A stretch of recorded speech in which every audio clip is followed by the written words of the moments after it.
لا نعت موجود ولا وقت معدود ولا أجل ممدود فطر الخلائق بقدرته ونشر الرياح برحمته وودد بالسحور ميدان أرضه ثم الصلاة والسلام على أشرف الخلائق أجمعين سيدنا ومولانا أبي القاسم محمد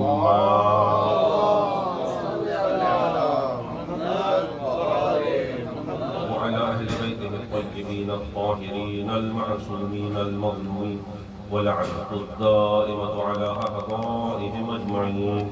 أما بعد فقد قال الله سبحانه وتعالى في محكم كتابه ومتقن خطابه بسم الله الرحمن الرحيم ولا تحسبن الذين قتلوا في سبيل الله أمواتا بل أحياء عند ربهم يرزقون. صلى الله عليه وسلم. اللهم صل على محمد وآل محمد.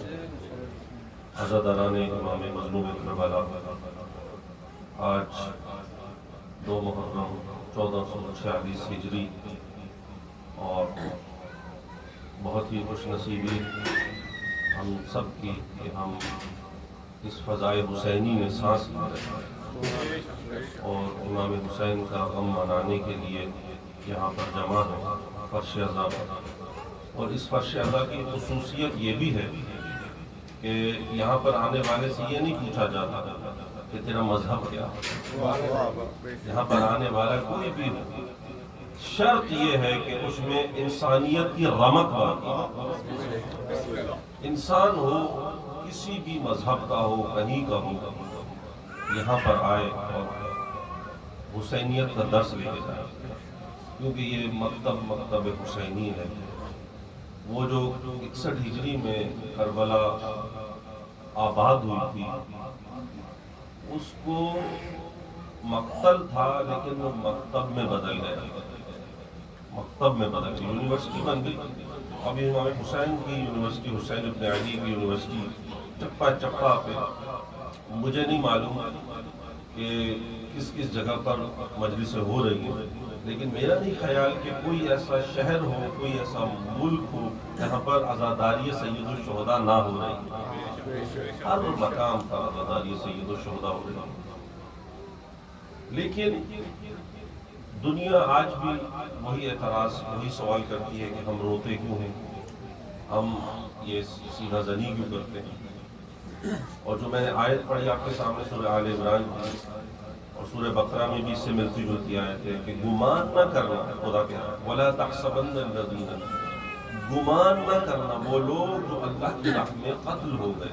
وَلَا تَحْسَبَنَّ الَّذِينَ قُتِلُوا فِي سَبِيلِ اللَّهِ، گمان نہ کرنا یعنی کہ وہ اللہ یہ نہیں کہہ رہا کہ ایک جگہ پر تو کہا وَلَا تَقُولُوا لِمَنْ يُقْتَلُ فِي سَبِيلِ اللَّهِ، کہ جو اللہ کی راہ میں مارے جائیں ان کو مردہ نہ کہو. لیکن یہاں کہہ رہا ہے آل عمران میں وَلَا تَحْسَبَنَّ الَّذِينَ، تم گمان بھی نہ کرنا، یعنی کہ گمان ذہن کہنے سے چھوٹا لینا، سوچنا بھی نہ. جو اللہ کی راہ میں قتل ہوئے وہ مردہ ہیں، وہ مر گئے، گمان نہیں کرنا. تو کیا وجہ کہ خداوند عالم کہہ رہا ہے کہ تم گمان بھی نہ کرنا، جو اللہ کی راہ میں قتل ہو گئے وہ مردہ ہیں، بلکہ وہ تو زندہ ہیں، رزق پا رہے ہیں. تو اب اسی طرح لوگوں نے کہا کہ وہ تو زندہ ہیں. تو بہت ہی مشہور شاعر تھے اور وکیل تھے ہندوستان کے، انہوں نے اعتراض کیا. انہوں نے کہا روئے وہ جو قائل ہوں ممات شہداء کے، روئے وہ جو قائل ہوں ممات شہداء کے، ہم زندہ جاوید کا ماتم نہیں کرتے. انہوں نے اعتراض کیا کہ وہ روئے پیٹیں جو سمجھتے ہیں کہ شہداء مر گئے، یعنی کہ شہداء زندہ نہیں ہیں. ہم تو سمجھتے ہیں کہ شہداء زندہ ہیں، اسی لیے زندہ ہے تو ہم زندہ جاوید کا ماتم نہیں کرتے. ہم زندہ صلوات پڑھیں محمد والے محمد. اللهم صل على محمد وآل محمد. دل فرج ایک مرتبہ پھر صلوات پڑھ دیجیے. اللہم صلی علی محمد و آل محمد. تو آپ لوگوں نے اعتراض سنا اور سمجھ لیا کہ وہ کس طرح سے اعتراض کر رہے ہیں. روئیں وہ جو قائل ہوں ممات شہداء کے، ہم زندہ جاوید کا ماتم نہیں کرتے. جب قرآن کہہ رہا ہے کہ شہید زندہ ہے، اور شہید جب زندہ ہے، جب وہ مردہ نہیں کہہ سکتے اس کو، تو ظاہر ہے امام حسین علیہ السلام بھی یہ سب شہید ہیں، تو ہم زندہ جاوید کا ماتم نہیں کرتے. اعتراض کرنے والا اگر کوئی جاہل ہوتا تو نظر انداز کر دیا جاتا، مگر شومی قسمت کے اعتراض کرنے والا ایک وکیل اور مشہور شاعر اقبال سہیل کا یہ شعر ہے. تو اس کے جواب دیے علماء نے دیے اور لکھے. تو اس سے پہلے کہ میں اس کے اوپر قرآن کی آیت پڑھوں اور جواب دوں، تو شعر کی صورت میں اپنا کوئی مرتا ہے تو روتے ہو بلک کر، واہ واہ واہ. اپنا کوئی مرتا ہے تو روتے ہو بلک کر، کیوں سبت پیمبر کا کبھی غم نہیں کرتے. اپنا کوئی روتا ہے مرتا ہے تو روتے ہو بلک کر، کیوں سبت پیمبر کا کبھی غم نہیں کرتے. ہمت ہے تو محشر میں پیمبر سے یہ کہنا، ہم زندہ جاوید کا ماتم نہیں کرتے. واہ واہ واہ، کیا بات. تو قرآن کیا کہہ رہا ہے، جب فرعون غرق ہو گیا، جب فرعون کو ڈبو دیا اس کو لشکر سمیت، تو آیت کہتی ہے کہ فما بکت علیہم السماء والارض وما كانوا منذرین. نہ ان پر آسمان رویا، نہ ان پر زمین روئی، اور نہ ان کو مہلت دی گئی. یعنی کہ کیا؟ یعنی کہ جو ان کے اعمال تھے، بد اعمالی تھی، نہ ان پر آسمان رویا. یعنی اگر وہ اتنے اچھے ہوتے، خدا کی نظر میں معتبر ہوتے، یعنی کہ خدا مثال کے ذریعے، کنائے کے ذریعے سمجھانا چاہ رہا ہے. فما بکت علیہم السماء والارض، نہ ان پر آسمان نے گریہ کیا، نہ ان پر زمین نے گریہ کیا. استحقاق گریہ کس کے لیے ہے؟ جو خدا کی نظر میں عظیم ہو، جو خدا کی نظر میں بہت ہی شان والا ہو، عظمت والا ہو. لیکن فرعون چونکہ اس کو ڈبو دیا، اس کے اعمال بد اعمالی تھی، تو ان پر نہ آسمان نے گریہ کیا، نہ زمین نے گریہ کیا. یعنی کہ گریہ وہ اس پر کریں جو استحقاق رکھتا ہو. تو قرآن کہہ رہا ہے. تو اسی لیے حضرت حمزہ جب شہید ہوئے، بر محمد والے محمد صلوات. اللہم صلی علی محمد و آل محمد. صلوات پڑھے محمد والے.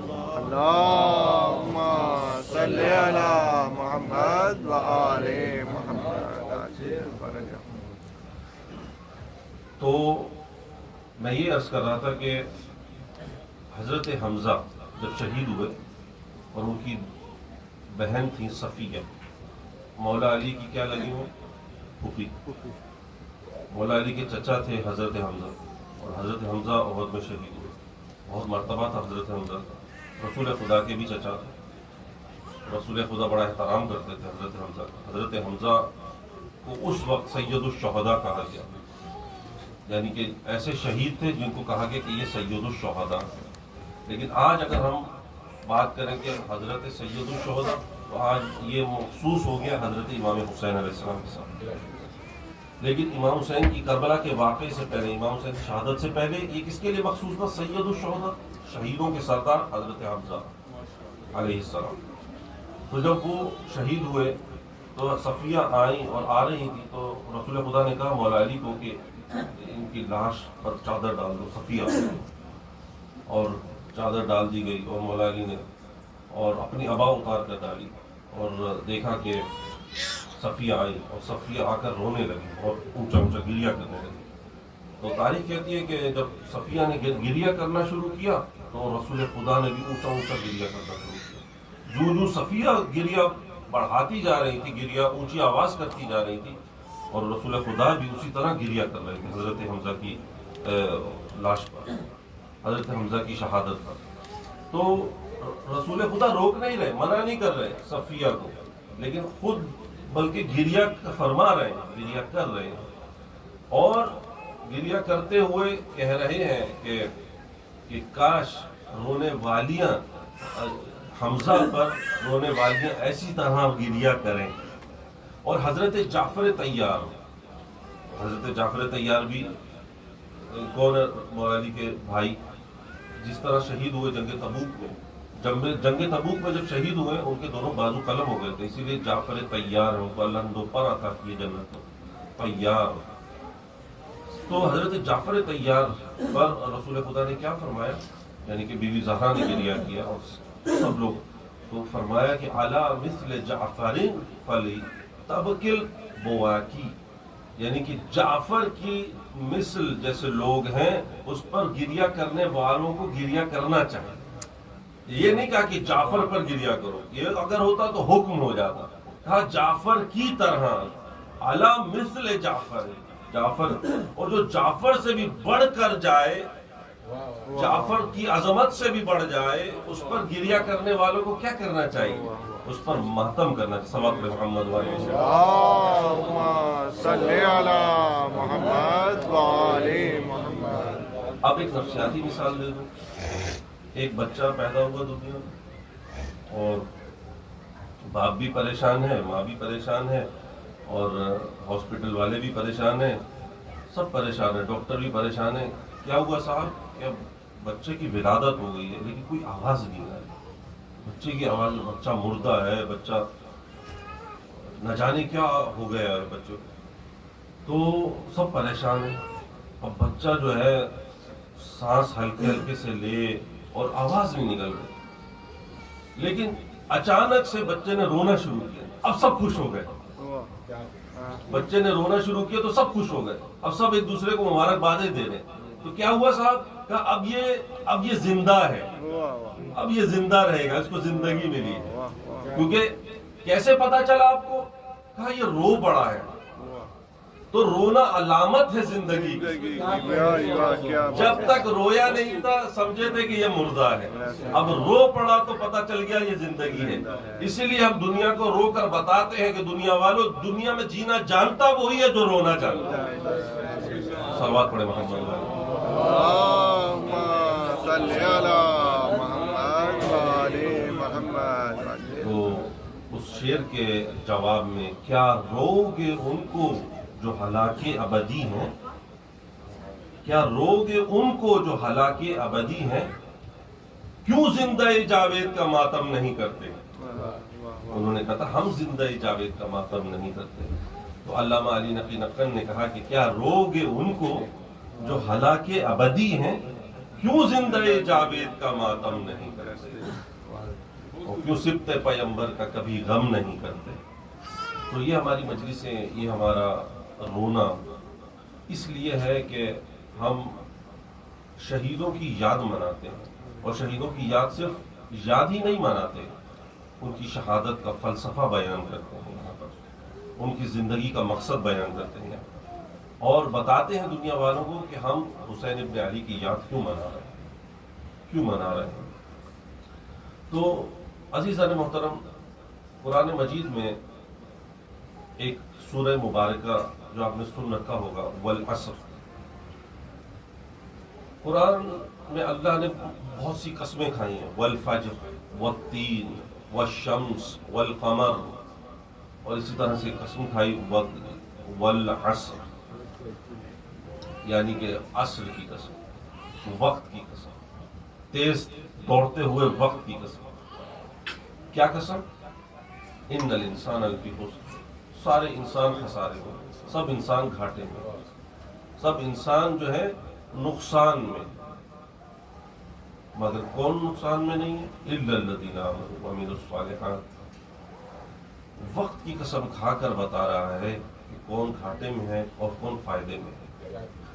وقت کسی کا انتظار نہیں کرتا، وقت وہ جبری طریقے سے گزرنے والا وہ حاکم ہے کہ ہم سب محکوم ہیں۔ وقت گزر ہی جا رہا ہے، یعنی آپ کے ناخن، آپ کے بال بڑھتے ہیں، آپ کو احساس نہیں ہوتا، اسی طرح وقت گزر رہا ہے، ہم کو احساس نہیں ہو رہا، وقت حاکم ہے، وقت راکب ہے، لیکن آپ لوگ، ہم لوگ مجبور ہیں وقت کے کہ فجر کا وقت ہو گیا فجر پڑھیں گے، ظہر کا وقت ہو گیا ظہر پڑھیں گے، عصر کا وقت ہو گیا عصر پڑھیں گے، مغرب کا وقت ہو گیا مغرب پڑھیں گے، عشاء پڑھیں گے. تو ہم محتاج ہیں وقت کے. وقت گزر گیا، مغرب کا وقت گزر گیا، وقت گزر گیا، ظہر کا وقت گزر گیا، عصر کا وقت گزر گیا، اور وقت گزر گیا تو ہمیں قضا پڑھنی پڑے گی، نماز قضا ہوگی. تو ہم محکوم ہیں وقت کے. لیکن ایک وہ بھی ہے جو سورج کو پلٹا کے نماز پڑھتا ہے، ایک وہ بھی ہے جو رد شمس کرتا ہے. نبی کا جو سر ہے وہ اس کی گود میں ہے، اور دیکھا سورج جا رہا ہے، اور قضا ہوئی اور سورج غروب ہو گیا، اور نبی نے کہا نماز نہیں پڑھی یا علی؟ تو کہا یا رسول اللہ کیسے گستاخی کرتا. تو اسی وقت 2 رکعت نماز پڑھی، سورج پلٹا، اس کے بعد اقامت کی، اس کے بعد نماز پڑھی، رد الشمس. تو ہم محکوم ہیں وقت کے، اور وہ حاکم ہے وقت. یعنی وہ سورج اسی طرح یعنی کہ اقبال نے جس طرح کہا تھا کہ سبق ملا ہے یہ معراج مصطفیٰ سے مجھے، کہ عالم بشریت کی زد میں ہے گردون. سبق ملا ہے یہ معراج مصطفیٰ سے مجھے کہ عالم بشریت کی زد میں ہے گردون. یہ آسمان جو ہے عالم بشریت کی، کیونکہ معراج پہ رسول تشریف لے گئے تھے، سیر کے لیے گئے تھے، عبد بن کر گئے تھے. سبحان الذی اسریٰ بعبدہ. تو کون حاکم، کیسے حاکم؟ ہم محکوم ہیں. اور وہ کس طرح سے حاکم ہے وقت کے؟ یعنی کہ بستر کی گرمی باقی رہی، زنجیر در ہلتی رہی، وضو کا پانی بہتا رہا، وہ گئے بھی اور آئے بھی. نعرے حیدری، نعرے بلندتر صلوات. اللہم صلی علی محمد وآل محمد. تو منزل تمہید ہے آج. میں چاہتا ہوں کہ کچھ گزارشات عرض کروں، لیکن انشاءاللہ ہم مختلف جو آگے مجالس آئیں گے اس میں سفر کریں گے کہ کربلا کیا ہے، انسان حاضر کون ہے، عصر حاضر کیا ہے، اور کربلا کیا ہے، اور اس تناظر میں انسان کا کردار کیا ہے، اور انسان کو کیا ہونا چاہیے، اور انسان ہے کیا. تو ہم انشاءاللہ اس موضوعات پر گفتگو کریں گے، لیکن چونکہ منزل تمہید ہے اس لیے میں چاہتا ہوں کہ آج امام حسین علیہ السلام کے حوالے سے کچھ عرض. اور یہ جو محرم آیا ہے، دیکھیے ماہ محرم الحرام جس طرح ماہ مبارک رمضان ہے، ہم احترام کرتے ہیں ماہ مبارک رمضان کو. کسی کا روزہ نہ ہو، ہم اس کے سامنے کھانا پینا ترک ہوتا ہے. یہ احترام ہے نا روزے کا. کوئی صاحب بیمار ہے، ان پر روزہ واجب نہیں ہے، ٹھیک ہے، ان پر ایک شرعی عذر ہے ان کے پاس کہ وہ روزہ نہ رکھیں، بیمار ہے، یا ڈاکٹر نے کہا کہ آپ روزہ رکھیں گے تو نقصان ہو سکتا ہے، ان پر روزہ واجب نہیں ہے، فرض نہیں ہے، ٹھیک ہے وہ. لیکن اب کوئی روزے دار آ گیا، ان کے سامنے بیٹھ گیا، اب وہ چائے کی پیالی پکڑ کے بیٹھ گئے، بندہ خود سے تھوڑا سا شرماتا ہے. ایسے نہیں کریں گے، کیونکہ مسلمان سوسائٹی میں اب آپ ایران دیکھیں، آپ مختلف جگہوں پہ دیکھیں، تو پاکستان میں بھی ہم دیکھتے تھے کہ ہوٹل بند ہیں، سب چیزیں گری ہوئی ہیں. مطلب احترام رمضان، احترام روزہ، یعنی کہ رسول خدا صلی اللہ علیہ وآلہ وسلم اور جو ان کے حدیث سے جو ہمیں ملتا ہے وہ یہ کہ روزے کا احترام کیا جائے، روزے داروں کا احترام کیا جائے. پھر اسی طرح روزہ داروں کا روزہ کھلوانا. تو ماہ مبارک رمضان کی اتنی اہمیت، ماہ محرم کی کتنی اہمیت. اس ماہ محرم میں ہمیں احتیاط کیا کرنی چاہیے؟ ماہ محرم میں ہمیں سب سے پہلے تو سوگوار دکھنا چاہیے. ہمیں سوچنا چاہیے کس کا مہینہ، کس کا مہینہ حسین ابن علی، یعنی کہ کس کا گھرانہ شہید ہو، آل علی علیہ السلام.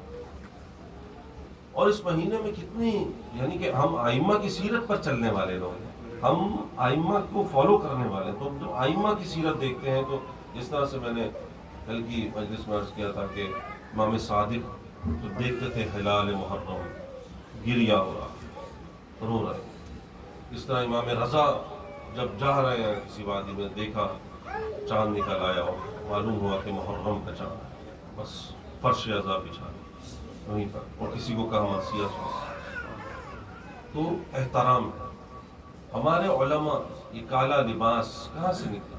کالا لباس پہننا عام حالات میں مکروہ ہے، عام حالات میں مکروہ ہے، یعنی کہ اگر آپ کالا لباس پہنیں یعنی کہ خوشی کے موقع پر، اور لیکن چونکہ غم حسین ہے، غم مولا میں کالا لباس پہننا کیا ہے؟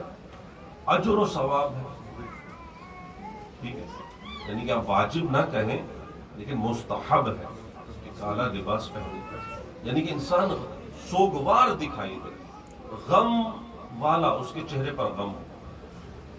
کوئی مر جاتا ہے انسان کا، کوئی کسی کے انتقال ہو جاتا ہے، پھوپھی مر گئی، والد صاحب کا انتقال کر گئے، کوئی بھی، تو انسان کتنا غمگین ہوتا ہے، اس کو نہیں معلوم ہوتا میں نے کون سے کپڑے پہنے، اس کو نہیں معلوم ہوتا میں کیا کھا رہا ہوں، اس کو نہیں معلوم ہوتا کہ اچھے کھانا پکواؤں یا اچھا لباس پہنوں، اس کو کسی چیز کی فکر نہیں ہوتی، لیکن وہ اسی غم میں مبتلا ہوتا ہے چونکہ سائیکولوجیکلی۔ تو ہم امام حسین کا جس کا سب سے بڑا غم ہے، جس کا غم رسول ان کی حیات میں منا رہے ہیں، ادھر ولادت حسین ہوتی ہے اور ادھر رسول خدا کے ہاتھوں پر آتے ہیں، تو لوگ مبارکباد دے رہے ہیں، ادھر سے جبریل آ رہے ہیں، ادھر سے ملائکہ آ رہے ہیں، مبارکباد عرض کر رہے ہیں، ادھر رسول خدا مبارکباد لے رہے ہیں، اور ایک مرتبہ جبریل نے جب خبر سنائی اور رسول خدا گریہ فرما رہے کہ حسین آغوش پیغمبر میں جب لائے گئے تھے وہیں بنیاد تہذیب ازا رکھی گئی، وہیں پر بنیاد رکھ دی گئی تہذیب ازا۔ اسی لیے ماہ محرم الحرام کا احترام، چونکہ جس طرح سے ایڈوانس دنیا ہو رہی ہے، اس طرح سے لوگ صلوات پڑھیں محمد والی، اللہم صلی علی محمد وآل محمد۔ جس طرح سے ایک دوڑ لگی ہوئی ہے، اس میں ہم اپنی تہذیب کو بھولتے جا رہے ہیں، ہم تہذیب ازا جو پہلے ہوا کرتی تھی۔ آیت اللہ مرعشی نجفی بہت بڑا نام ہے، آیت اللہ مرعشی نجفی، ان کی لائبریری، انہوں نے اپنی پوری زندگی ایک لائبریری کتابیں اکٹھی کرنے میں، مختلف مخطوطے اکٹھے کرنے میں، پرانی کتابیں، ان کی لائبریری سب سے بڑی لائبریری ہے قم اس وقت، اور ڈیجیٹلی طور پر اب وہ بن گئی ہے، اس میں دنیا کی ہر کتاب مل جائے گی آپ کو۔ تو آیت اللہ مرعشی نجفی وہ اسی اپنی لائبریری میں دفن ہے، ان کی وصیت ہوگا، انہوں نے وصیت کی، جب وصیت نامہ آپ ان کا پڑھیں، انہوں نے کہا کہ بیٹا، وصیتیں بہت ساری انہوں نے کی، انہوں نے کہا کہ جس چائے نماز پر میں نماز پڑھا کرتا تھا وہ بھی میرے ساتھ قبر میں رکھا جائے، وہ بھی قبر میں رکھا جائے، اس پر میں شب سحر اٹھ کر نماز پڑھتا تھا، نماز سحر پڑھتا تھا، نماز تہجد پڑھتا تھا۔ خیر وہ بعد میں ان کے بیٹے کو پتہ لگا، کیونکہ وہ اتنا پرانا تھا، وہ چھوٹا سا ٹکڑا ہو گیا، پھٹ کے وہ، جس رومال میں میں روتا تھا سید الشہداء کے لیے، آنسو بہاتا تھا، وہ رومال بھی میری قبر میں رکھا ہے، جو لباس میں پہنتا تھا کالا لباس، وہ ایک ہی لباس میں پہنتا تھا، وہ بھی قبر میں میری رکھا ہے۔ یعنی کہ آپ آج اگر آپ دنیا کو دیکھیں تو یہ محرم کلیکشن، یہ سیل، اور یہ کس لیے ہے؟ کیونکہ جب خریدار کوئی ہے تو بیچنے والے بیچیں گے، کسٹمرز بنائیں گے، تو یہ محرم کو ہم نے کیا بنا دیا؟ فیسٹیول۔ محرم الحرام کا مہینہ، میں جس طرح سے عرض کر رہا ہوں کہ یعنی کہ دیبل موجود ہے، امام بلاتے ہیں، امام کہتے ہیں مرثیہ سنا، اور صرف 2 بند سنائے مرثیے کے، اور محرم کا جیسے ہی چاند، اور پردہ لگایا اور پیچھے بیویاں ہیں، پیچھے حرم اہل حرم بیٹھے ہیں اور گریا و بکا ہے. لیکن آج ہمیں وہ چیز نظر نہیں آتی. آج عاشور کے دن لوگ جو ہیں اچھے کھانے بنا رہے ہیں، نیاز کے نام پر آپ کچھ بھی دیجئے، لیکن وہ چیز جس سے لذت ہو، لذت محسوس ہو. اگر انسان خوشی اور غمی میں دونوں چیزوں میں برابر ہے تو پھر غم میں آپ کیسے آپ تمیز پیدا کریں گے کہ ہم امام حسین کے غم کا احترام کر رہے ہیں. صلوات پڑھیں محمد والے محمد. اللہم صلی علی محمد وآل محمد. تو یہ چند گزارشات کہ ہم اس کا احترام کریں کہ سوگوار نظر آئیں محرم میں ایسے ہم نہ نظر آئیں کہ کیونکہ امام زمان، اگر آپ دعائے ندبہ پڑھو، دعائے ندبہ امام زمان عجل اللہ فرجہ الشریف، وہ ہر آن، ہم تو کربلا کا واقعہ سنتے ہیں، امام زمان تو کربلا کا واقعہ دیکھتے ہیں. ان کے محضر میں ہے وہ واقعہ، تو کس طرح سے وہ تڑپتے اور روتے اور گریہ فرماتے ہیں. تو اگر ہم ان کا تصور کریں تو بعید نہیں ہے کہ ہم ہنسنا بھول جائیں، بعید نہیں ہے کہ ہم اور چیزوں میں مشغول نہ ہوں. سید الشہداء کی جو غم میں ہے، کیونکہ غم تاریخ خود یہ کوئی آرٹیفیشل چیز نہیں ہے. اگر اس غم میں آپ فوکس کر کے اس کو طاری کیا اپنے وجود پر تو پھر ہم ہیں صحیح سوگوار. کیونکہ ہمیں غم منانا نہیں ہے. غم جس طرح سے اعوذ باللہ جس طرح سے اور چیزیں منائی جاتی ہیں، برتھ ڈے منائی جاتی ہے، کوئی چیز سیلیبریٹ کی جاتی ہے، تو یہ کوئی ہم سیلیبریٹ نہیں. یوم عزا آیا اور غم خود بخود آ گیا مومن کے اندر. کیونکہ امام حسین خود فرما رہے ہیں انا قتیل العبرہ، میں کیا ہوں؟ میں قتیل عبرہ ہوں، یعنی کہ میں کشتہ اشک ہوں. یعنی دو ترجمے، کئی ترجمے ہو سکتے ہیں اس کے کہ مجھے رلا کے مارا گیا. میں وہ ہوں اور میں وہ ہوں جس پر گریہ کیا جاتا ہے. انا قتیل العبرہ. اور اس کے بعد امام صادق فرماتے ہیں کہ ان للقتل الحسین حرارتا فی قلوب المؤمنین. قتل حسین کے لیے حرارت جو ہے مومنین کے اندر قلوب میں ہے، حرارت ہے، آگ ہے مومنین کے اندر. لا تبرد ابدا، یہ کبھی ٹھنڈی نہیں ہو سکتی، کبھی ٹھنڈی نہیں. ادھر نام حسین آیا، ادھر مومن کی آنکھ میں آنسو، ادھر سوگواری طاری ہو جاتی ہے. یعنی کہ کیا فرماتے ہیں ان للقتل الحسین حرارتا فی قلوب المؤمنین لا تبرد ابدا. ایسی حرارت ہے، ایسی آگ ہے قتل حسین کے لیے مومنین کے قلوب میں، کبھی ٹھنڈی نہیں ہو سکتی. دیکھیے رسول خدا اسی طرح منبر پر خطبہ دے رہے ہیں اور خطبہ دیتے دیتے صحابہ کرام کا مجمع ہے، اور صحابہ کرام کے مجمع میں چھوٹا بچہ آتا ہے، اور چھوٹا بچے کو جب دیکھا کہ حسین ابن علی ہیں، آیا پاؤں یا تو کسی صحابی کے کپڑے سے یا کسی طرح سے الجھا اور گرنے لگے، اور امام حسین گرے اور فوراً رسول بجلی کی طرح سے اترے اور منبر سے اتر کر حسین کو آغوش میں لے لیا. یہ ایسا ہی ہے جیسے آپ قرآن پڑھ رہے ہوں، کوئی بچہ قرآن پڑھ رہا ہے، میں یہاں پر بیٹھا تقریر کر رہا ہوں، آپ نہیں دیکھ رہے اس بچے کو، لیکن میں دیکھ رہا ہوں. بچے نے قرآن پکڑا ہوا ہے اور وہ قرآن کو ایک مرتبہ زمین پر گراتا ہے، تو اب میں دیکھ رہا ہوں تو مجھ پر واجب ہے کہ میں اتروں اور جا کر قرآن کو ہاتھوں میں لے لوں اور قرآن کو ہاتھوں میں اٹھا کر چوموں اور لا کر رکھ دوں.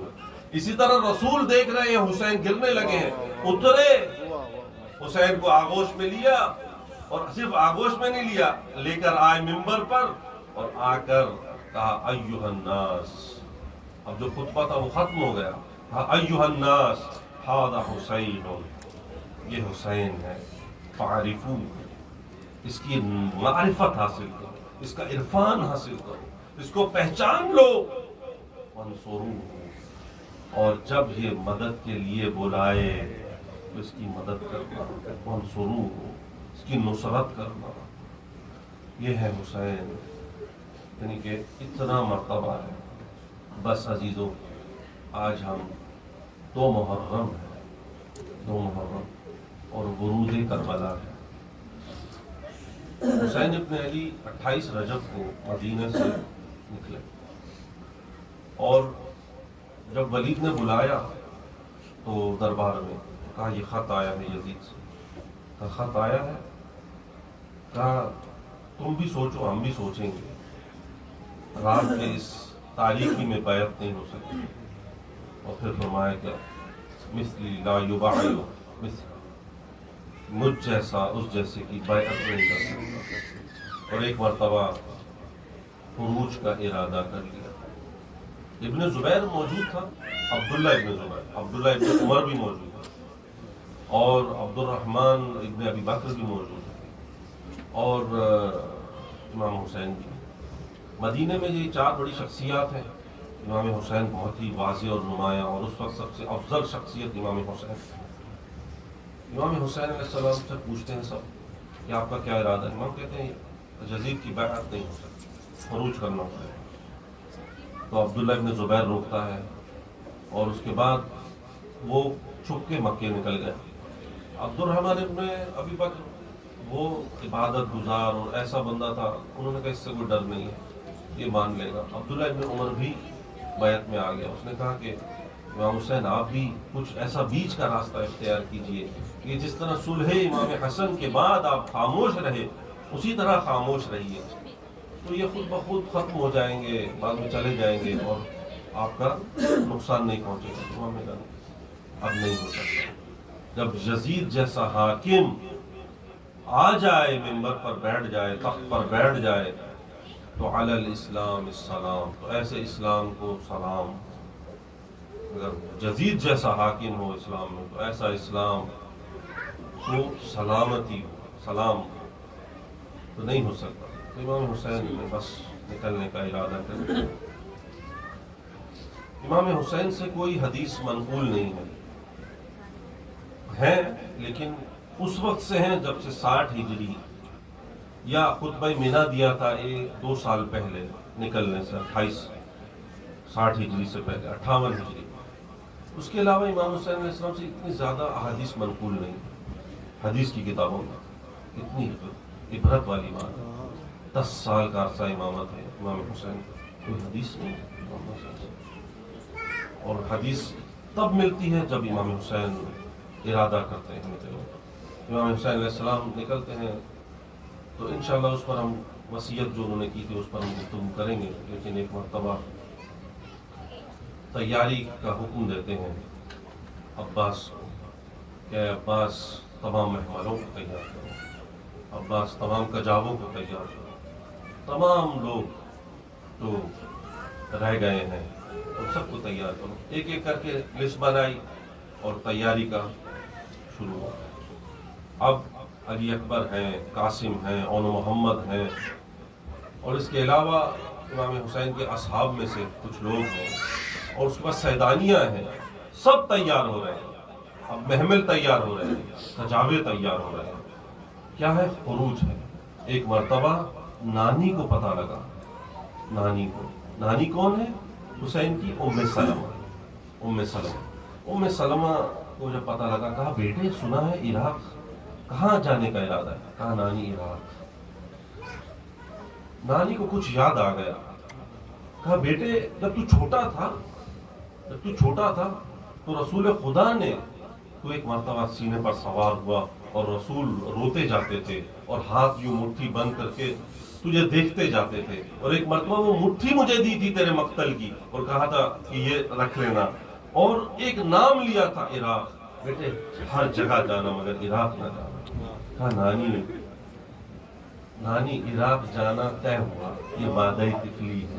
کہا بیٹے یہ تیرے مقتل کی مٹی ہے. کہا نانی آج وہ دکھاؤں مقتل. ایک مرتبہ امام حسین نے اعجاز سے کہا نانی اپنی آنکھ بند کیجیے اور دیکھیے کہ یہ کون سی جگہ ہے. زمین کربل بلند ہوئی اور حسین نے اپنے مقتل گاہ دکھائی اور ایک مٹھی ہاتھ بڑھایا امام حسین نے اور کہا یہ جہاں پر وہ مٹی رکھی تھی رسول خدا کی وہ رکھ لیجیے. اور ایک مرتبہ حسین ابن علی نے وہ جب وہ مٹی دے دی ام سلمہ کو, ام سلمہ نے وہ شیشی میں رکھ دی. اب بیان یہ ہے کہ ام سلمہ جب عاشور کا دن آیا ام سلمہ ظہر کی نماز پڑھ کے عصر کے وقت تھوڑا قیلولہ کرنے لیٹ گئی. جب لیٹی بستر پہ خواب دیکھا رسول خدا آئے. جب خواب دیکھا رسول خدا آئے گریبان چاک ہے رسول, سر پہ مٹی ہے, کاندھوں پر مٹی ہے.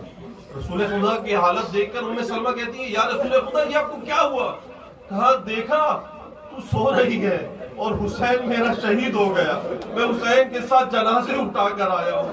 اب ام سلمہ نے جب خواب سے بیدار ہوئی دیکھا تو وہ مٹی مٹی نہیں تھی, وہ خون بن گیا تھا, حسین ابن علی کا خون بن گیا تھا. عزیزو یہ ام سلمہ ہے. ام سلمہ کو درد ہے حسین ابن علی کا. نہ جا میرا بچہ. لیکن ایک مرتبہ کہا کہ نانا نے کہا ہے اخرج الی العراق, بس ودا کیا.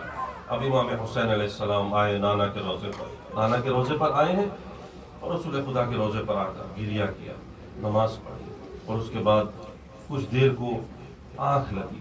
اور جب آنکھ لگی اور نانا کو دیکھا, نانا کو دیکھا, کہا میرے بچے اخرج الی العراق, میرے بچے عراق کی طرف سفر کر.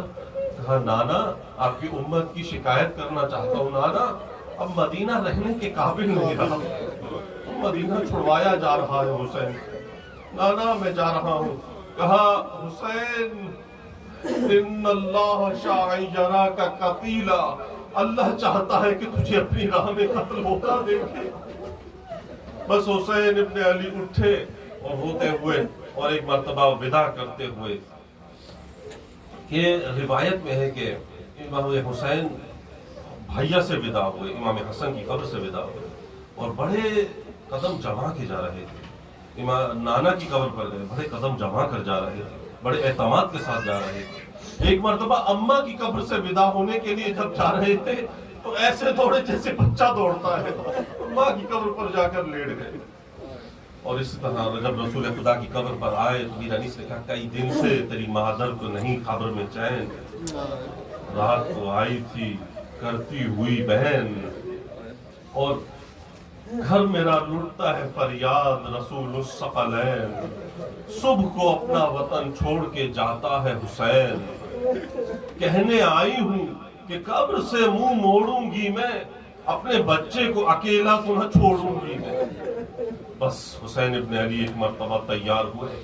اب تمام سیدانیاں آ رہی ہیں, ام رباح تیار ہو کے آ رہی ہیں, ام حمل میں سوار ہو رہی ہیں, علی اکبر شانہ تھامے ہوئے ہیں اور ایک مرتبہ سید سجاد آ رہے ہیں اور اب ایک مرتبہ ام کلثوم آ رہی ہیں, علی اکبر شانہ تھامے ہوئے اور عباس رکاب تھامے ہوئے. اور اس طرح اور تو ایک مرتبہ شور ہوا کہ زینب کبریٰ آ رہی ہے, زینب کبریٰ. اب حسین اپنی مسند سے اڑ گئے اور حسین نے شانہ تھاما اور زینب کبریٰ کو سوار کرایا. اور یہ سواری ہے, یہ 28 رجب کی سواری ہے کہ عباس سوار کرانے والے ہیں, علی اکبر سوار کرانے والے ہیں, حسین شانہ تھامنے والے ہیں, ارے اونا محمد سوار کرانے والے. اور وہ 11 محرم کی سواری تھی, لکجاوے تھے. ارے زینب کبریٰ ادھر دیکھتی ہے کبھی ادھر دیکھتی ہے, بھیا کوئی سوار کرانے والا نہیں ہے. ارے حسین ابن علی کا قافلہ چلا اور ایک مرتبہ چلتے چلتے جب ایک زمین پر رک گیا گھوڑا تو امام نے کہا یہ چلتا نہیں. امام نے سواری چینج کی, امام نے کہا گھوڑا تبدیل کیا جائے. روایت میں ہے کہ 6 گھوڑے تبدیل کیے اور جب 7واں گھوڑے پر امام بیٹھے اور پوچھا یہ کون سی جگہ ہے, فرمایا یہ غادریہ ہے. کچھ اصحاب نے کہا یہ شط فرات ہے, یہ نینوا ہے. فرمایا اس کا کوئی اور نام بھی ہے, کہا کربلا ہے. کہا ہاں یہ ہے ہماری جگہ، یہاں پر ہمیں قتل کیا جائے گا، یہاں ہمارے مردوں کو قتل کیا جائے گا، یہاں ہمارے خیمے لگا دو، یہاں ہماری سیدانیوں کو اسیر کیا جائے گا، یہاں ہماری قبریں بنیں گی۔ ارے ایک مرتبہ 60,000 درہم میں امام حسین نے وہ زمین خریدی اور ہبہ کر دی، اور ایک مرتبہ بنی اسد والوں کو بلایا اور کہا دیکھو اگر تمہارے مردوں کو بلایا پہلے، دیکھو ہم جب مر جائیں، ہم جب شہید کر دیا جائے تو دفن کر دینا، یہ تمہارے اوپر ایک واجب کفائی ہے۔ اور ایک مرتبہ جب مرد چلے گئے بنی اسد کے تو ان کی عورتوں کو بلایا، ان کی عورتوں کو، دیکھو تمہارے مرد اگر کسی وجہ سے مصلحتاً ڈر کر ہمیں دفن نہ کر سکیں تو تمہاری عورتیں تم آنا بیلچے لے کر اور ہمارے اوپر مٹی ڈال دینا۔ اور ایک مرتبہ جب دونوں چلے گئے تو کہا بچوں کو بھیج دو اپنے، جب بچے آئے کہا بچے، چھوٹے چھوٹے بچوں جب تمہارے ماں باپ کسی وجہ سے ہمیں دفن نہ کر سکے اور ہماری لاشیں جو پڑی رہے تو کھیلتے ہوئے آنا، ہمارے اوپر ہمارے جسموں پر اپنی مٹھی خاک ڈال دینا اور ہمیں دفن کر دینا۔ یہ حسین ابن کلبی کا ورود کربلا ہے۔ اور ایک اور بات سن لیجئے، روایت میں ہے کہ امام علی علیہ السلام جب جنگ صفین سے واپسی پر گزر رہے تھے تو ایک مرتبہ امام حسن کے گود میں سر رکھ کر امام علی علیہ السلام سو گئے اور ایک خواب دیکھا، اور حسین پاس ہی تشریف رکھتے ہیں، حسین روایت کر رہے ہیں کہ ایک مرتبہ بابا اٹھے اور بابا بلک بلک کر رونے لگے، بابا بلک بلک کر رونے لگے۔ یہ وہی جگہ تھی زینب، یہ وہی جگہ تھی جہاں پر بابا نے بھیا حسن کی گود میں سر رکھا اور رو رہے تھے۔ جب میں نے سبب پوچھا بابا روتے کیوں ہیں، بھیا حسن نے پوچھا بابا یہ رونے کا سبب کیا ہے، تو کہا ابھی خواب دیکھا تھا اور میں نے دیکھا کہ خون کا ایک دریا ہے جس میں میرا حسین کبھی ڈوبتا ہے، ارے کبھی نکلتا ہے، کبھی ابھرتا ہے، کبھی ڈوبتا ہے، خون کے دریا میں نے حسین کو دیکھا۔ ارے ایک مرتبہ کہا بھیا کا بیٹا حسین جب تیرے ساتھ ایسا ہوگا تو کیا کرے گا، کہا بابا صبر کروں گا۔ وسيعلم الظلم أيام القلب ينقلبون إنا لله وإنا إليه راجعون۔ ماتم حسین۔